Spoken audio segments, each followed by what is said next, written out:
Thank you for having me. Such a heavy responsibility over my shoulders. Many people think that I'm the savior. Many people think that I'm an angel. And many think that I'm the devil. And I don't know who to believe. I'm just a very simple individual. And I have a story. I have been in a big fight against many forces that tried to steal my freedom. And I had to fight so hard for my freedom. I went against the flow of my own society, which many considered me as a traitor. And I don't blame them. They have a reason. Because I went against the interest of the tribe. And I thought that the higher interest of humanity was and still more important. If we have to choose between the interest of the group, the family, or the higher interest of the collective consciousness, I think the individuals must choose the higher interest of humanity. So this is basically my case, and I'm not here to defend myself or to build my case. I'm here to communicate with you within the best of my ability of the true nature of Hamas. Because we have a problem. We have division, and there are many accusations. There are hate groups using this confusion, this chaos to project hatred, to spread lies. And they're accusing everybody of lying. So basically, tonight, I will use this energy, this opportunity, where we can focus on the facts on the ground, to be able to see things for what they are. Because without truth, without being anchored in truth, we will be swayed with so many opinions, so many ideas, and confusion will lead to more hatred. Hatred will manifest in the form of terrorism. Maybe some people think it's a gossip to just have an opinion about something, but they don't understand the significance of words, because they are actions. And many people are not responsible. They haven't lived it. They don't have a first-hand experience. It's a second-hand knowledge. All of it is borrowed. And there is only one way to know the truth: to experience it. Then those who have experience or encounter with truth, it is almost impossible to convey it. In principle, my father was one of the co-founders of Hamas organization. And I was there when Hamas was established. I remember his excitement about the movement. He told me a lot about it. Then I saw the movement developing, growing. A few years later, Hamas was committing suicide bombing attacks. Maybe some of you weren't even there. What we witnessed on October 7th, that was not the first attack by Hamas. Prior to that, Hamas killed thousands of Palestinians, of Israelis, and hundreds of Palestinians. And Hamas is responsible for the retaliation and sabotaging the entire peace process in the Middle East. Many call them terrorists. But as a person who witnessed their birth, their development, and the atrocities committed by them today, I tell you something. they are beyond a terrorist organization. They pose as a national, resistant movement with the intention to liberate what's so-called Palestine. And I think this is Hamas' first lie, because they are not a resistant movement. Hamas is a religious, ideological movement raging a war, a holy war, against a race, against a nation. They are not a political party. If they were a political party, then they would believe in political borders. But they want a global state. So there is no such a thing as Palestine to Hamas movement. And all the pro-Palestine group, which of course they have the right to express themselves.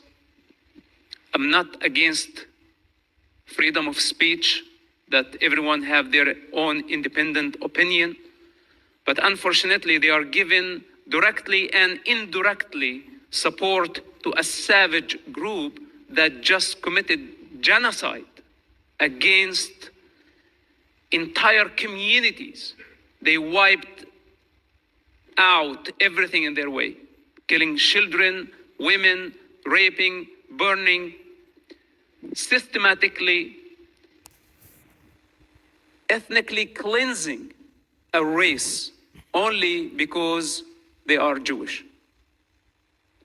I saw that firsthand, documented by Hamas themselves. I was not surprised by Hamas brutality, because I lived with them in prison for about 27 months. And if you want to get to know someone, spend with them time in prison for 27 months. They tortured Palestinian people, and that was in Israeli prison, because Hamas had suspicion that some Palestinians gave information to the Israeli intelligence, so they didn't know who was, and they tortured many people in the process. During the time I was spending in prison, especially the first imprisonment, dozens were killed and tortured on the hand of Hamas. But October 7, that was completely different. What they did was, or could be, the worst crime in our modern day. And of course, when people see the war victims happening in Gaza, the free world also don't like to see bloodshed. And people are having a hard time, which side do I take? Is it Palestine or Israel? And of course, we took sides and we created division. But are we seeing things for what they are? Are we seeing Hamas for what it is? A radical, religious movement with global ambition that does not value the human life, that does not respect anything that is different, does not believe in dialogue, does not believe in democracy, does not believe in any philosophy or constitution outside of Islam, outside of Quran. Very narrow-minded people, but in the meantime, very dangerous. On the other hand, we see the democratic model of the State of Israel, a very creative and productive nation that has contributed so much to life. Israel has been extending its hands to the region for more than 70 years, since its establishment, trying to build bridges of understanding, to build peace with the Arab nations. But the Arab nations insisted since 1948, since the establishment of the State of Israel, to annihilate the State of Israel first, before they establish an Arab state. The international community offered the Arabs to build an Arab state side by side the state of Israel back in 1948. But the Arabs refused. They came back in 1967 with the intention to annihilate the state of Israel, and they failed. Israel was extremely outnumbered by the Arabs. Hundreds of millions of Arabs surrounding the state of Israel, newborn, very small state. And when they lost the war, Israel controlled the West Bank, Sinai, and the Golan Heights. Since then, the Arabs have been trying so hard to destroy the state of Israel. 95% of the wars between Arabs and Israel were initiated by Arab countries against Israel, where Israel is always at defense. So we have a big problem. And we cannot just take sides without educating ourselves on what's really going on. Because if we end up supporting savages who just committed genocide, not just a terrorist attack. A terrorist attack usually is committed by a terrorist organization with political hatred. This is what motivates them. But to go and ethnically cleanse more than 20 communities, killing everything in your way, and everything is documented. This is what Israel suffered on October 7th. And this cannot be compared to the war victims in Gaza. And we cannot compare it by saying, okay, we have here 1,500 victims, and there we have 10,000 victims. And by the way, all Hamas statistics, not to be trusted. None of their statistic is accurate. And many of their footage came from Syria. Old videos taken in the Syrian civilian war that they say this is from Gaza. And many of it is fake because this is their propaganda. And who to blame? The free world started to blame Israel for the war victims in Gaza, but no one is condemning Hamas for taking their own people as human shields. And of course, in my case, I'm not surprised because even my own father, when he had to choose between Hamas and his oldest son, he chose the ideology. He sacrificed me. He told the whole world, you can kill him. I am not his father, and I will not come after you. So if you want to ask me about how Hamas actually, how much they care about children, their own children, Golda Meir at some point said, when Arabs love their children more than they hate us, there could be a chance for peace. It's a very true statement. And I'm fed up and tired of this entire conflict, just blind hatred towards people who are just trying to coexist in this region. And we're not talking about criminals who came and stole the land. We're talking about legal migrants came under the British mandate in the past century, and they were able to develop the country so fast that they went ahead all Arab countries combined with almost no resources. Because the Jewish nation believes in education. And this is their secret. After many years of studying the Jewish people, traveling throughout the world, meeting with their communities everywhere, I saw one thing in common that gives them power. And that's education. While unfortunately, the other side is inciting, teaching children hatred, teaching generations to blame with corrupt leadership that never took responsibility for anything. So when we look at the origins of this suffering and this conflict, we cannot just see, okay, I'm pro this, I'm anti that. No, it's a lot more complicated. And it's very important for us before we take sides, that we understand, are we on the side of truth or are we on the side of falsehood? And there is only one truth in this situation. And if it's true, whether if it's true or not, you cannot say nearly true. It has to be 100% true. And everything outside that is false.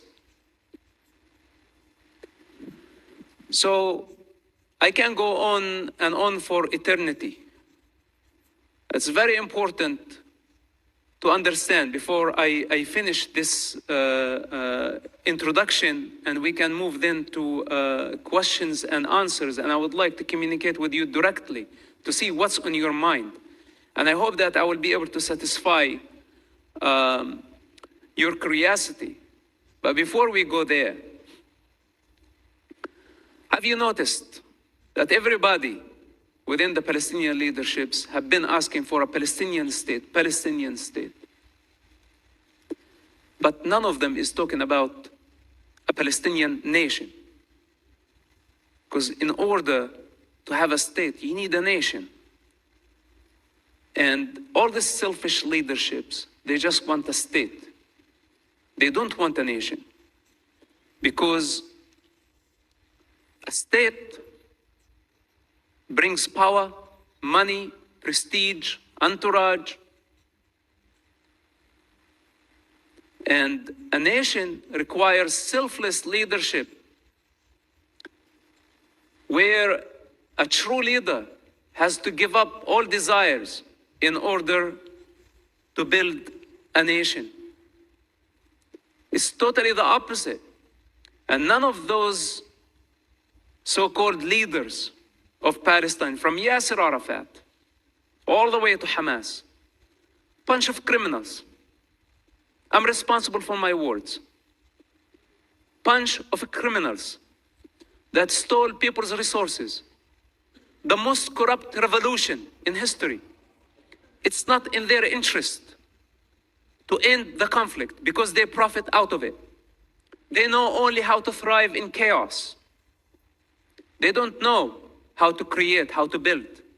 They don't like order. If there is no conflict, there is no need for them. This is why it's in their interest to keep it going for eternity. You can give them all the solutions in the world and they will reject it. So we need to understand that these people are profiting from this conflict. They're just using what's so-called Palestinian cause. It's non-existential. It's a broad term that anybody can use. Even the angry mob here in Michigan is using it. Everyone who has a little bit of hatred, they are trying to project through this device called Palestine. This is why I say it's non-existential. We don't know what it is. Anybody from Putin to Mexican cartel dressed up like Hamas, projecting Hamas. Because hate is an ideology. And this is what's in common between them and Hamas. So are we going to allow a bunch of criminals hijack an entire society and we give them support, empowering the predator against the victim, against the prey? That's not acceptable. That's not the way Americans think. And are we going to allow people to spread hatred and anti-Semitism, hating the Jewish people? For what? You know, we need to look around and see the contribution of the Jewish people to the American society and to the rest of the world in every field of life. It's not acceptable. And Israel is fighting for its life. I'm not here to advocate on behalf of the state of Israel. But this is my personal experience, and it really bothers me. Because as long as we are not seeing things for what they are, this conflict will go for eternity.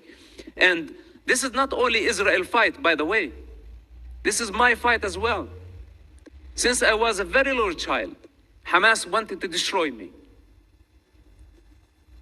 And I don't want to go through so many details, but the harder they tried, the stronger I became. And it's not coincidental that I'm standing here and I'm fighting against them. And many people accuse me of saying, okay, you're a Zionist propaganda. I say, no, you're totally mistaken. Maybe me and the Zionists and Israel have something in common to destroy Hamas, to eradicate them. because they are very dangerous, and they are going against the evolution of life, of humanity. They don't value the human life. They want me dead. They want Israel dead. They want the United States dead. What else does need to be said about Hamas? I cannot believe that we are even discussing this. But this is the reality of the situation. And again, I think this is enough for now, enough introduction. And please, if you have any question, we will continue with the conversation, and I will answer as much as I can. Thank you for having me. I appreciate it. Thank you very much.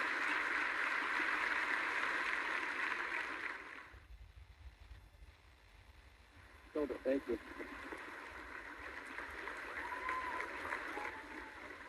Thank you. Thank you. Please. Please.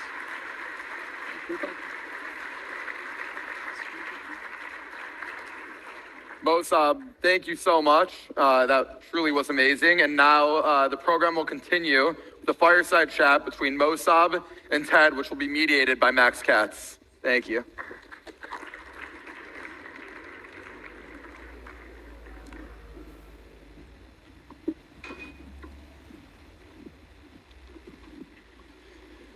So before I begin, pour yourself some water. We can make this a little more casual. Feel free to talk off each other as well. I have some questions, but no one really wants to hear me speak. So this is something you guys touched on a little bit, but I wanted to take it a step further and apply it a little bit more to campus. So campus discourse right now regarding the events on and after October 7th have been marked by widespread use of terms like genocide, apartheid, and European settler colonialism, and we touched on that, the both of you did. In large respect, these terms have been propagated from the top down, from members of Congress to university administration, to professors and GSIs, and even students on campus. So can you both first elaborate on how Israel is not, or I mean, maybe is, but it's not, a genocidal regime, an apartheid state, and a product of European settler colonialism, but more importantly, as we are here today, because there is a vote, it indicates that many students do believe that Israel is those things. So how do we engage in productive conversation with those students, and is it even worth trying in some respect?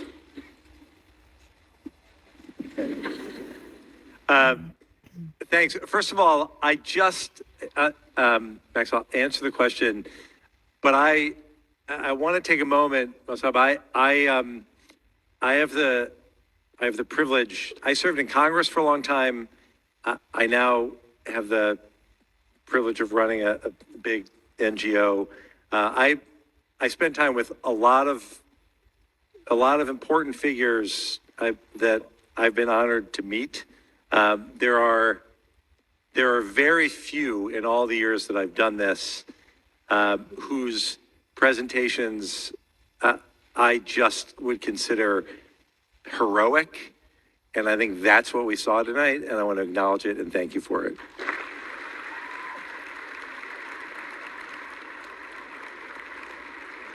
And I'll quickly touch on this again. I mean, we talked about what's in this resolution. You can't be a settler if there's been a connection to the land for 3,000 years. The story of the modern state of Israel is perhaps the best story of liberation of a people in its land, having existed there through all of the different ruling parties who have been there all the way through the Ottoman Turks and then the British until the creation of Israel, the modern state of Israel. I think it's important to remember that. I think it's important just in terms of genocide. Like I talked about that before. It's really pernicious to suggest that the actions taken by Israel in self-defense in response to this truly genocidal organization don't take it from me, as Mosab points out, that the Hamas charter itself calls for the destruction of Israel and massacre of Jews. It's a genocidal organization that Israel is defending itself against. That's a really important fact. And Israel is an apartheid state. It's been thrown around for a long time. It completely ignores the fact that that the state of Israel is majority minority. It's not a white colonialist state. It's a state that is majority people of color. Those are just important facts that can't be ignored, and it's why I think this is so important. While I'm at it, if I could just quickly touch on some of the others that I know happened here on campus. When you're chanting intifada, intifada, and you're doing it at any time, but especially after what happened on October 7th, and you're out there chanting something that for so many of us immediately triggers the second intifada, when 1,000 Israeli civilians were killed by suicide bombers in cafes and on buses and at Passover Seders and at hotels all around Israel. That kind of language isn't political speech. And when people talk about March chanting from the river to the sea, again, I'll turn it over to you. From the river to the sea, what does that mean? Well, it means from the river to the sea, Palestine will be free. Free of what? Free of Jews. That's what that means. It envisions a land free of Jews in which the Jews are pushed into the sea, quite literally. Totally consistent with Hamas's aims, as Mosab said. But Mosab, please. To add to your point, whether if Israel is an apartheid state or not, it's the most idiotic question out there. First of all, like for example, we have 1.6 million Arabs in the state of Israel. That's a huge percentage. They have representatives in the parliament, the Israeli Knesset. Arabic, the language Arabic, is an official language in the state of Israel. Arabs, Bedouins, they participate in the army, in the special forces, in the intelligence. And hate is a crime against minorities in Israel. And it's not only Arabs are minority in Israel. We have Druze, that's another Muslim religious sect. We have Christians. People practice yoga. They're all type of, literally, you go to Tel Aviv, you'll find thousands of people doing yoga all at once. The Israeli kitchen is from every corner in the Arab world, from Morocco to Yemen to Iraq. And there's so many also Jewish people who came from Arab countries. They were forced to relocate after the establishment of State of Israel. They were kicked out of the Arab world. You rarely find a Jewish community in the Arab world. And all these hundreds of thousands of Jews lost their property, everything, and they had to come to Israel. So they brought with them a lot from the Arab culture. They're part of the Middle East, fundamental part of the Middle East, and they can coexist. In fact, many of them are more Arabs than the Arabs themselves, with a much better understanding of life. So to say that Israel is an apartheid state, it's untrue, unfair, and very offensive to the Jewish people.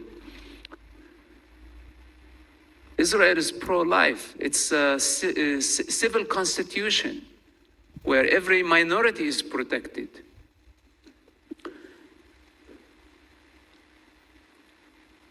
I can go on and on and on with many stories of what Israel stands for, the humanitarian aspect of Israel, if I to compare it to any surrounding Arab country. So to vote on such a thing and to have it sponsored by the dean of the State of Michigan University, I think this is, it was very hard for me to believe it, because it's very similar to something like, how about we vote on rape? Also, why not?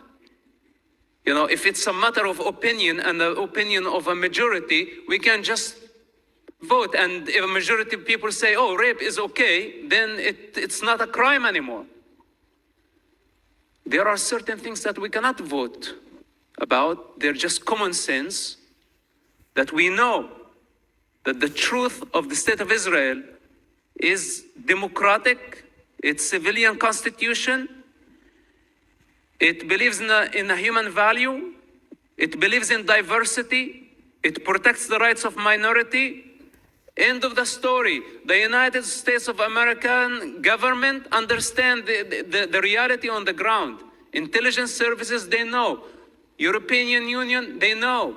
So since when some group, we don't know who they are, we don't know what's their motive, we don't know who's actually mobilizing them down the street. A mob that force such a respectful educational institution to vote on such a thing. It's absurd. I cannot believe that people have to make choice within 2 or 3 days to say yes or no. So I hope that you got my picture.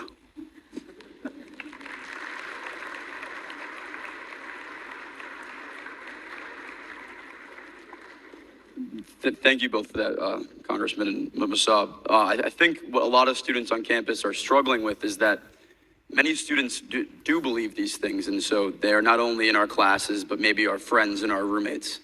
And so to that extent, how do we engage in conversation with them about these issues? Because the Israel-Palestine conflict, or really the Israel-Hamas war after October 7th, touches every corner of our campus. And so how do we engage with them constructively and not lead to aggression? You know, the same thing that we're working so hard to fight against. Mosab, we got your picture. We really like it. Why don't you keep painting?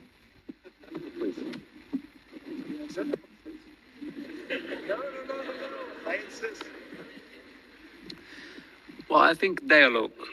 This is what we need. In fact, tonight, I would have been a lot more comfortable if I had an opponent from the what's so-called pro-Palestine movement. And I called them out for a debate. Because I think dialogue is the best way. It's not being angry, and it's not projecting hatred towards a minority. It's through dialogue. If they really believe in their truth, then it's better that they sit and let's talk about it.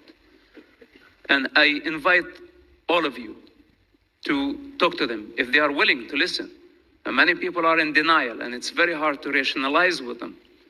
You know, like Israel hit a dead end with Hamas because Hamas does not believe in dialogue.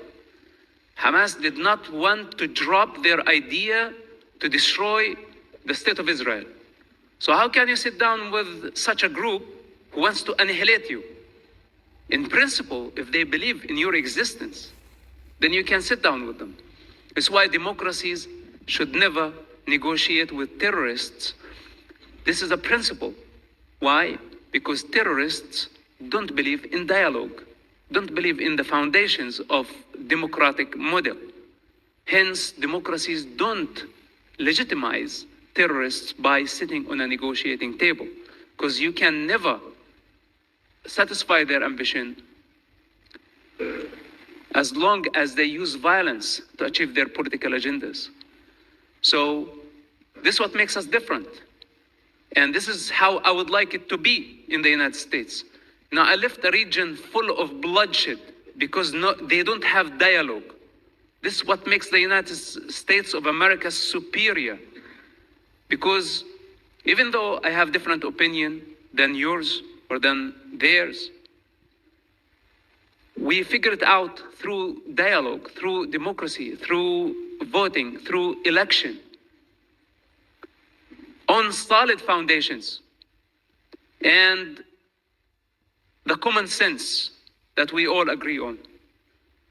So this is what I invite everybody, that we never lose our sight. Then we become violent, then it becomes hate crime, then it becomes mass shooting at some point.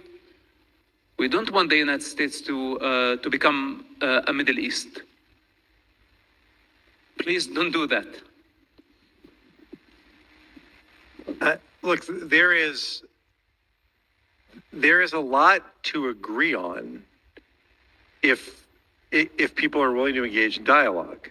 But as Mosab said, if your view is that Israel has no right to exist, that calls for the destruction of Israel and the massacre of Jews is something that should be tolerated, if not celebrated, there's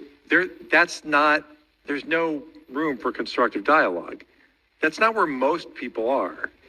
And there are a lot of people you know who aren't as knowledgeable as you, who won't spend the time. I mean, your challenge is, if you're here, my guess is you knew a lot already. If you didn't know a lot already, you're going to know more after this program than you did before. And you're still going to have to figure out how to distill that down into something that you can explain to people who aren't really paying attention, but who care about you. There are a lot of people that you're going to be in dialogue with who know that there's something wrong in the way, in people who are calling for the destruction of the one Jewish state. They know that they're uncomfortable with protests where people are supporting the terrorists who slaughtered 1,200 people. They know that when they look on TV at protests around the country and they see swastikas and they see violence, they know that's wrong. Your job is to actually engage in the dialogue piece that meets them where they are and that helps them fill in the blanks, that answers the questions they have, that makes this all very simple for them in the way that we've been discussing about what Israel is, what its position is in a region where it stands out as the sole democracy, where minority rights are respected, where it is a country made up of people from all over the world. That's your job going forward. I wouldn't suggest, Max, that it's up to you to go stand down, face down the people who are protesting in support of Hamas. I wouldn't ask you to do it. I don't think anybody wants to do it. And I think most people look at that and know that there's a problem.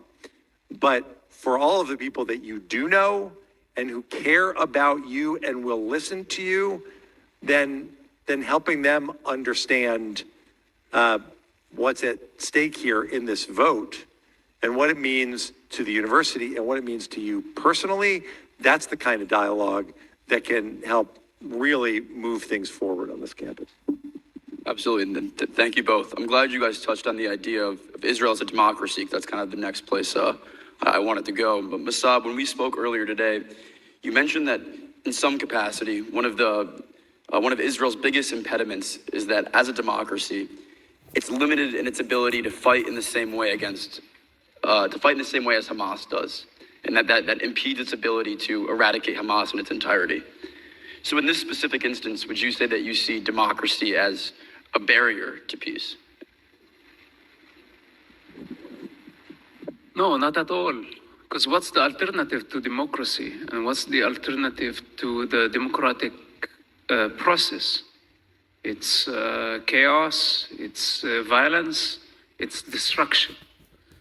You know, what Hamas and many of Hamas fans in the United States, I think unconsciously, they are driven by a desire for revolution.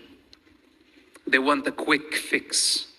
They don't want evolution where you start from zero and you build it up, you build your consciousness, you build your creativity, you build your skill. And this is what you are doing here, because I think most of us here believe in education. This is your evolution. You take it step at a time, slow progress, but determination that will take you there. But many, they want a quick fix. They don't want to invest the effort, the energy to construct their future. So when they look and they see that they are lost, now they are looking for a revolution. And I don't like it.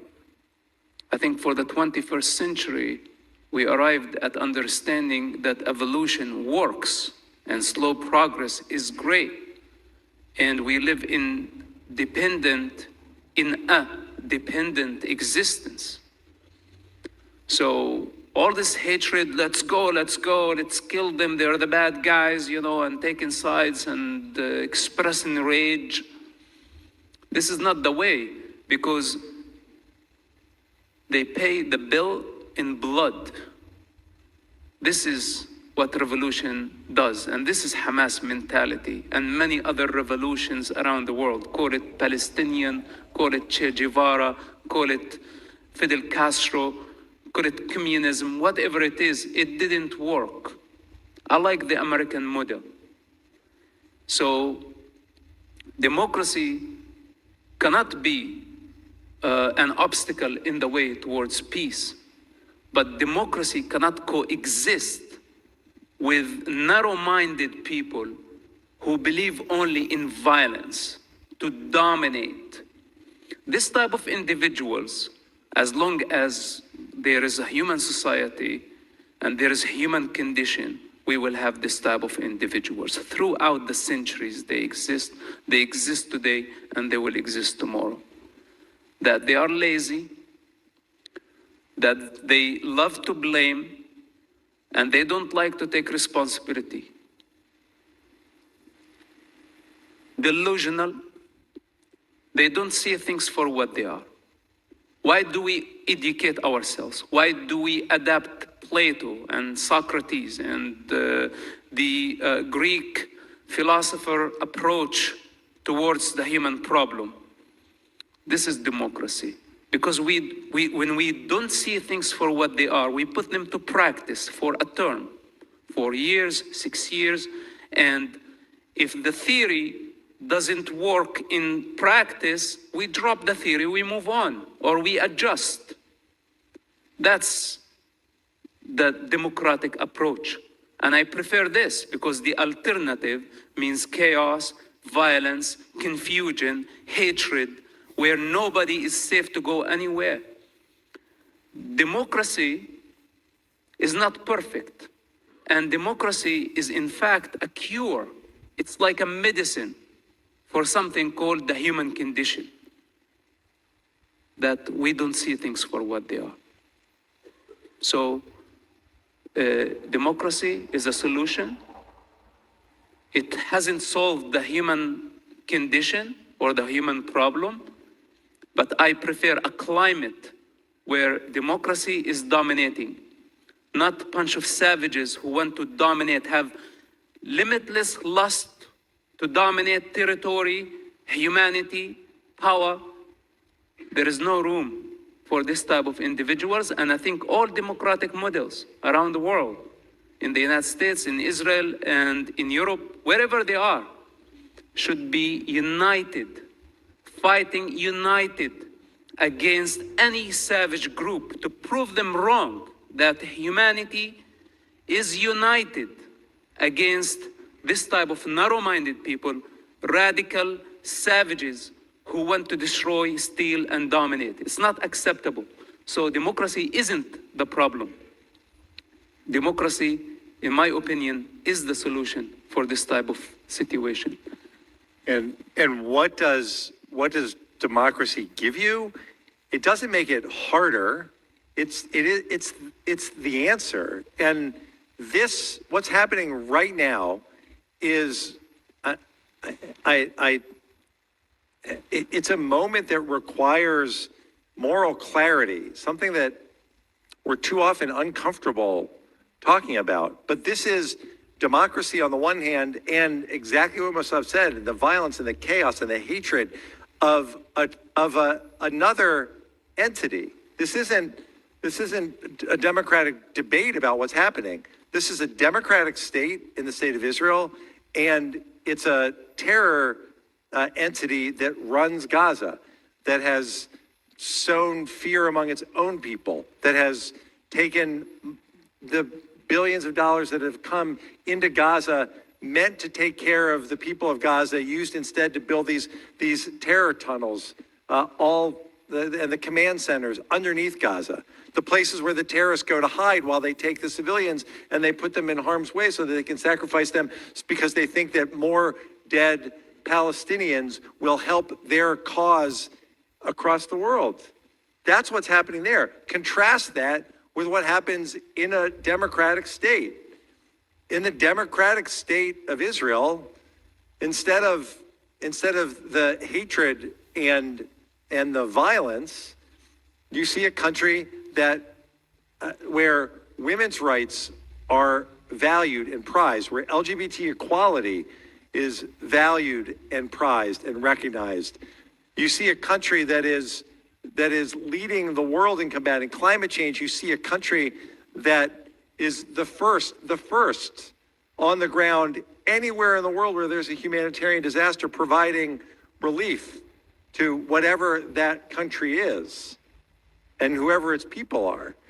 This is what happens in democracy, and if it sounds like those are that I'm just ticking off a bunch of progressive issues, well, you're darn right I am, because the one thing that should be clear to everyone is that whenever anyone on this campus or anywhere else tells you that you're not welcome in their progressive group, fighting climate change, fighting for LGBTQ equality, fighting for women's rights, fighting to address whatever the challenges of the day are, if they tell you you're not welcome there because you believe that efforts to dismantle the Jewish state are outrageous and anathema, they're completely inconsistent with who they are as progressives. If that's what they tell you, then the answer is, in a democracy, you look them in the eye and you tell them that standing on the side of an entity in which all of those values that they claim to prize, that are so important in America and that are so important in Israel, but are violated and crushed every day. If that's who they're supporting, there is nothing progressive about that position at all, and you should proudly say that to them, and you should demand that they actually explore what the facts really are. And so you guys touched on the idea of peace, and that is the central goal of a democracy. And so Mosab, in your book, Son of Hamas, you discussed that part of the reason you defected from Hamas was in large part due to this ideology of murder and murder as a political weapon and as a tool. And to that end, a few weeks ago, you were on Piers Morgan Uncensored, but you said that war is the only way quote, war is the only way to move toward peace between the Israeli government and the Palestinian people. And so to that end, how do we, as Americans or as supporters of Israel, advocate for war, knowing that might and will likely only bring more loss? Many people are mistaken if they think you can achieve peace all the time through dialogue. When dialogue, negotiations, reason, rationality come to a dead end, then there is nothing left but the use of force. For 17 years, Israel extended its hand to Hamas, the international community, especially the United States, encouraging Hamas to drop their idea of annihilating the state of Israel. It was the condition that you cannot be part of the peace process without dropping your idea to annihilate a race. And Hamas could not do that, to accept Israel's right to exist.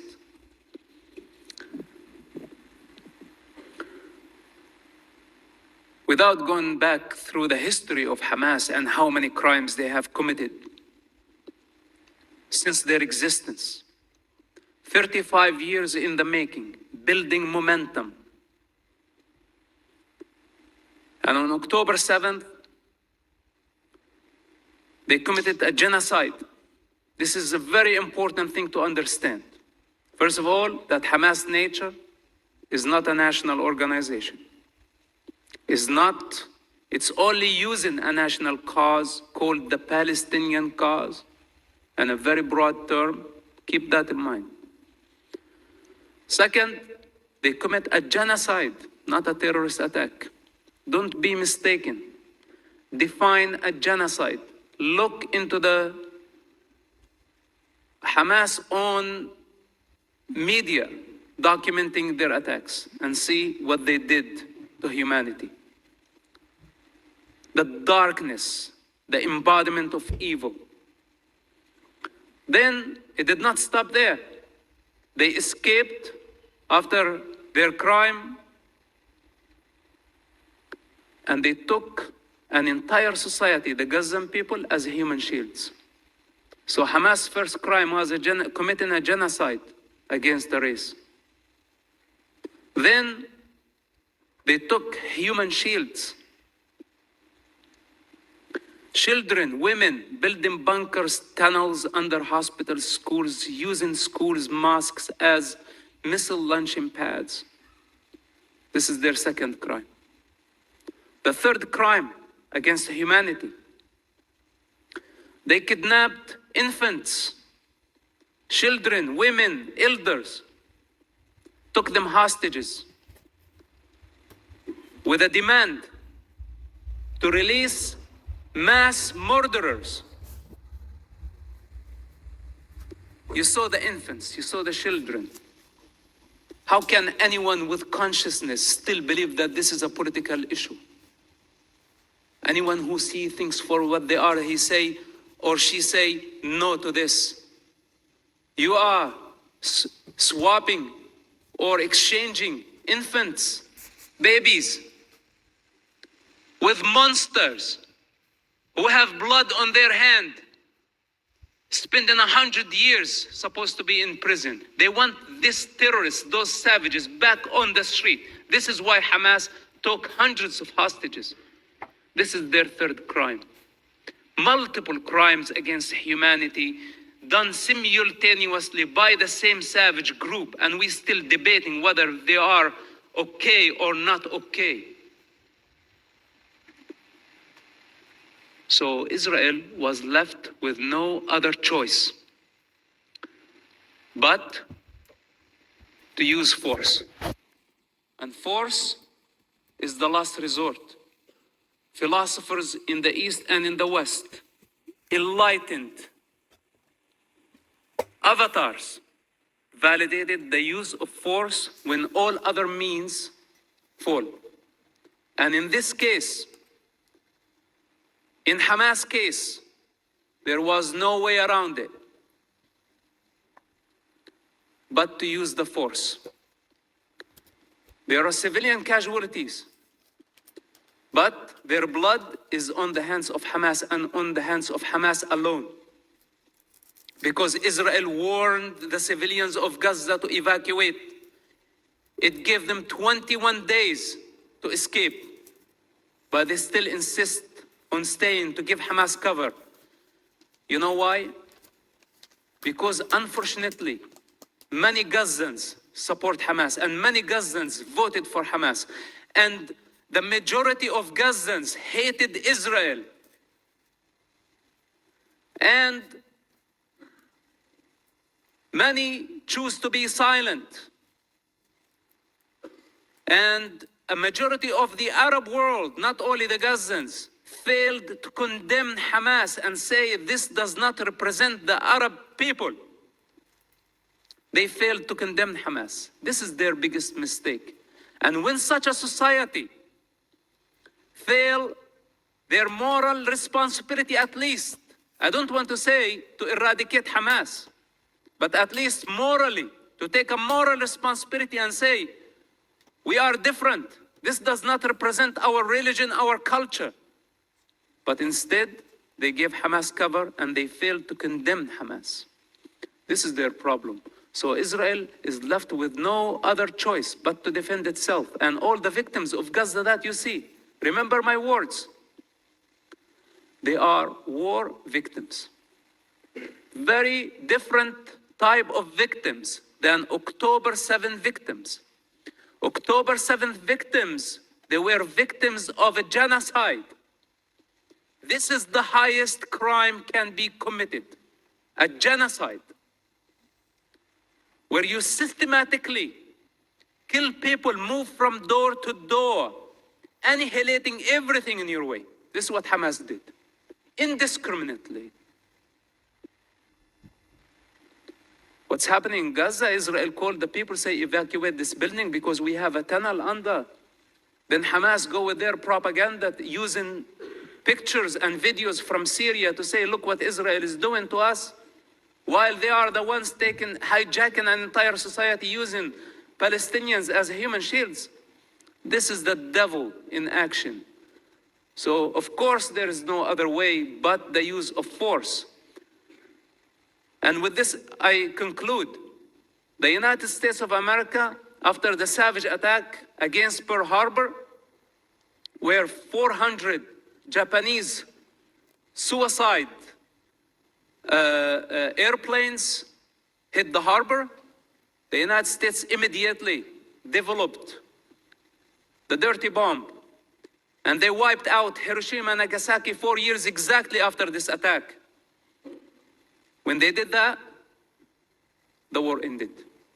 It was the end of World War II. So sometimes, some of us, could be one of us, would have to take the responsibility to drop a dirty bomb somewhere in order to stop the war from spreading. Because when a majority of people agree on violence, validate violence, justify genocide, and think it's a point of view to become a Nazi, in this day, it all begins with killing Jews. This is what happened last century. And Nazism, many thought of it as a point of view. And now history is repeating itself. And even in the middle of our institution, educational institutions, we've been invaded by Hamas ideology, by the name of Palestine and by the name of revolution. Who cares?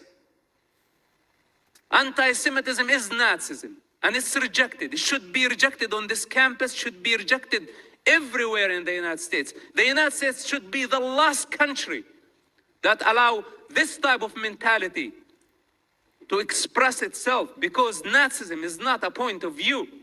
It is not. And we will never validate savages. So basically, Israel had no other choice but to use the force. And war is ugly. In war, people die. This is why Hamas should have not started this war from the beginning. They dragged all of us into this situation. But what I know for sure, that Israel will end this war. Whatever it takes, we have to eradicate them.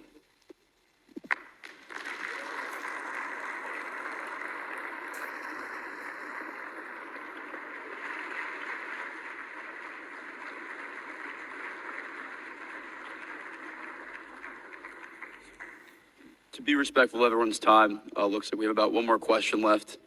And I wanted to tie it back to campus and back to the vote.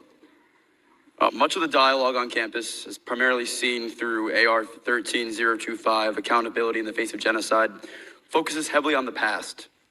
Students try to explain why their sides' actions are more justified without accepting any accountability for the tumultuous history of the region, and they continue to argue which community has been oppressed more.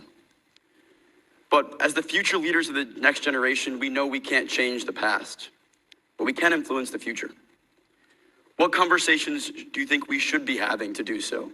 How do we make our campus a better place, not just for ourselves, but for those who come after us?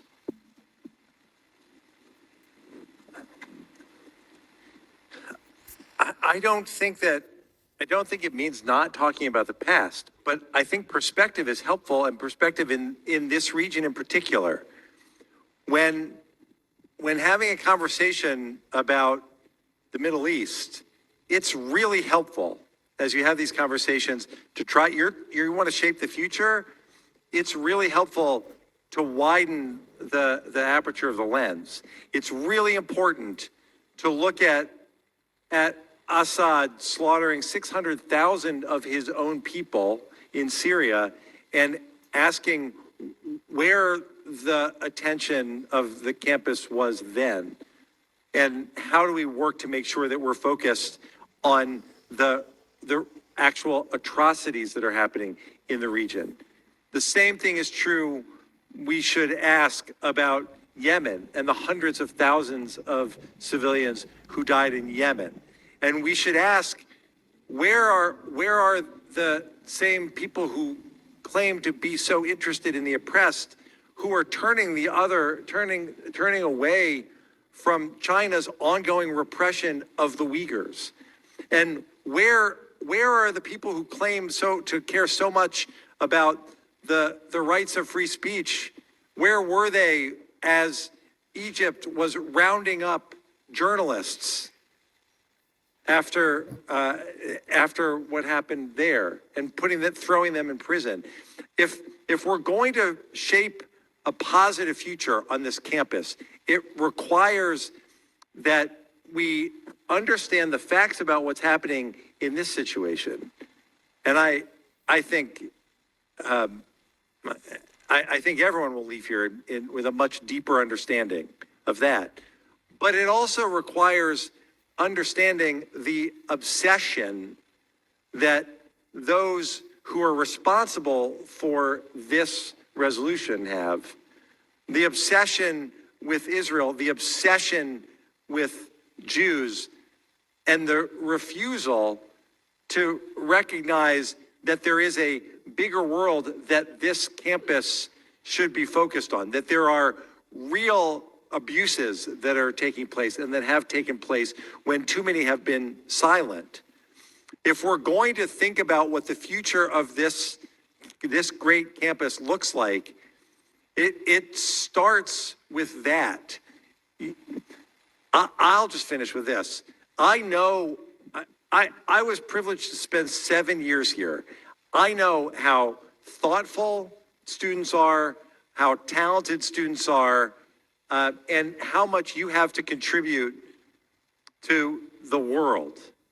The way that you start that is by finding opportunities like this, frankly, to come together to talk about the challenges of the world and to push back against those voices who seek to silence you and your right to speak out, and who seek to bully you so that you're uncomfortable expressing your views and expressing the facts.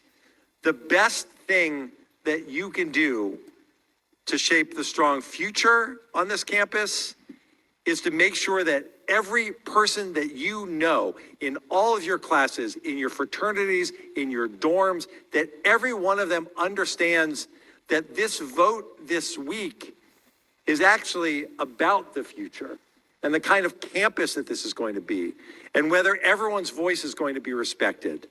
And if you do that, and if you start those conversations, you're going to be setting the stage for a much, much brighter future where the voices of those who seek to silence you, who seek to bully you, who seek to ensure that you have no voice on this campus, that those are the voices that will no longer be tolerated on this campus.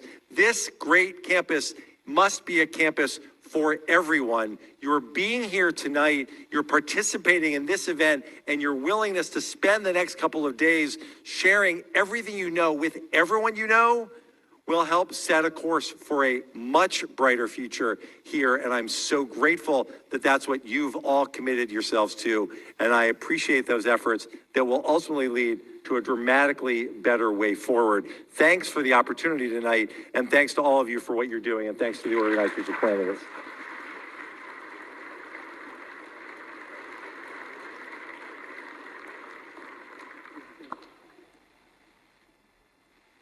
All right.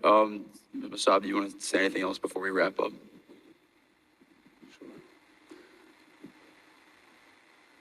what is the alternative to Israel? Let's ask ourselves this question. What's the alternative? Israel is not a perfect country. It's just another establishment. It has its own mistakes. There is no such a thing as a perfect system. But the alternative to Israel is Hamas savages or other groups that they have not proven to be accountable, to be responsible, to lead. So in this case, I personally choose Israel. With whatever imperfection there. Because if the savages win, all of us are going to pay the price. If Hamas is not eradicated, and all these attempts, including this vote happening here, it's all connected. They are trying to delegitimize the state of Israel. Pay attention. Who initiated this poll or this vote? They have the sick intention to delegitimize the only respectful state in an ocean of darkness. They want to destroy this model. So the darkness takes over the entire region. But then it will spread to Europe. And then it will spread around the globe. They are already moving. Look what's happening in Europe. It's our responsibility to counter them, not to let them succeed. Because if Israel does not have the necessary cover, political cover, that we are giving them right now in their war against savages, and if Hamas is not eradicated completely in Gaza, we will open the gates of hell everywhere. Because we will encourage many other terrorist groups, not only terrorist groups, could be also criminal groups in Mexico, cartel, drug groups. All of them would look and see that few thousands of terrorists were able to bring a democracy, an entire system, a country, a nation with all their institutions, all the way to their knees. And how many hate groups out there that would love to sabotage so many democracies and so many systems? So do we want to let Hamas win in Gaza and then open the gates of hell? Or instead of all these attempts to delegitimize the state of Israel, we say no. At least it's a democratic system. It's not perfect. Yes, they make mistakes. There is corruption, whatever it is. It's just another country. But at least it believes in dialogue. It's accountable. It has elections. And most importantly, we can negotiate with them. We can talk to them. We can reason with them. We can pressure them. But Hamas, nobody can. So with that said, let them conspire. This is what they are doing in the dark rooms, conspiring, bringing such a vote to a respectful university. It's a wicked act. It should have not been adapted by the university from the first place. But this is how they creep, slowly. So with that said, keep in mind, Israel is not our enemy in this case. The savages are. And all the forces trying to give them a lifeline, we're not going to allow this to happen. And I hope that they fail, and I hope that the savages will be eradicated. Thank you very much, and God bless.